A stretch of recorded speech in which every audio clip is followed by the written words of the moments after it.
बिहार की सियासत में इतनी गर्माहट आ गई है कि एक ही पार्टी के दो नेता आपस में भिड़ गए। बता दें, कांग्रेस के दो नेता आपस में ही मारपीट करने लगे। बिहार पर भारी बनाए जाने के बाद भक्त चरण दास पहली बार पटना पहुंचे थे, मगर उनके यहां आते ही बवाल पर बवाल जारी।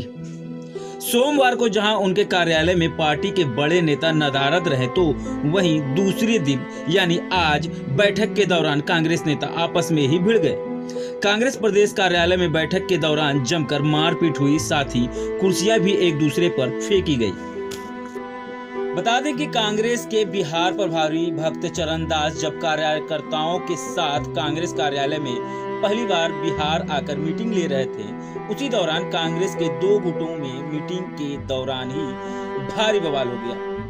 बताया जा रहा है कि पूर्व कांग्रेस प्रभारी शक्ति सिंह गोहिल के समर्थकों की तरफ से मंच पर हाथापाई की गई। किसान प्रकोष्ठ की बैठक के दौरान यह हंगामा हुआ।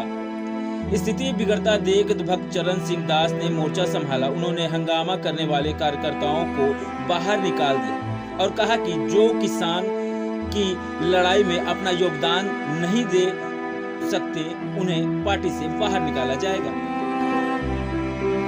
बता दें कि यह पूरा हंगामा तब हुआ जब प्रदेश कांग्रेस कमेटी के मुख्यालय सदाकत आश्रम में प्रदेश के विभिन्न जिलों से आए किसानों के साथ केंद्र सरकार द्वारा लाए गए 3 कानून से हो रहे अन्याय और किसानों के अधिकार के विषय में बातचीत की जा रही थी। वहीं प्रदेश कार्यालय सदाकत आश्रम में भक्त चरण दास की मौजूदगी में ही अलग अलग दो गुटों ने जमकर नारेबाजी की। हंगामा कर रहे पूर्व विधान पार्षद को हटाने के लिए पुलिस को बुलाना पड़ा। हालांकि पटना एयरपोर्ट पर उनका ढोल नगाड़े के साथ स्वागत किया गया, लेकिन सदाकत आश्रम पहुंचते ही एक दो नेताओं ने टिकट बंटवारे में भ्रष्टाचार के खिलाफ आरोप फिर लगाने लगे। वहीं प्रभारी बनाए जाने के बाद भक्त चरण दास पहली बार बिहार आकर पार्टी नेताओं के साथ मीटिंग कर रहे थे। वे 3 दिन रहकर कांग्रेस की बदहाली के कारणों की पड़ताल करेंगे और आला कमान को इसकी रिपोर्ट देंगे। जताना कार्यकर्ताओं का हक है। लोकतंत्र में हम अपने कार्यकर्ता को हक देते हैं कि मंच पर आके अपनी बात बोले, और कुछ लोग आके बोले कल जो बात है। आज कुछ लोग बाहर से चले आए थे, जो लोग कहने पर भी नहीं बैठ रहे थे और आप लोगों में से कुछ लोगों को बाइट दे रहे थे, वो हमारे पार्टी के नहीं हैं। इनको हम अपना कार्यकर्ता नहीं मानते हैं। उनका मकसद ही था, उनका उद्देश्य था पार्टी के कार्यक्रम को डिस्टर्ब करना, किसान आंदोलन को डिस्टर्ब करना। जब पार्टी किसान आंदोलन की चर्चा करने जा रही है, उस पर बाहर का जो ताकत है, जो किसान आंदोलन को यहाँ पे होने नहीं देना चाहते हैं, यही साजिश है। जब सवाल है दिल्ली से चलने के पहले आपने सोचा था कि इस तरह की तस्वीर सामने आएगी बिहार कांग्रेस में? मैं तो हमेशा तैयार रहता हूँ, हर तरह की समस्या का संभावना करता हूँ। उससे भयानक भी हो सकता है, ऐसा मैंने सोचा था, लेकिन कुछ तो हुआ नहीं। आप तो देखे राजकुमार शर्मा जी कांग्रेस के नेता हैं, अध्यक्ष साहब भी जान रहे हैं, मगर किसी कमेटी के अध्यक्ष हैं या नहीं है, ये इस बात को नहीं। वो तो कांग्रेस नहीं, कहीं वो कहीं नहीं है, वो कहीं नहीं है।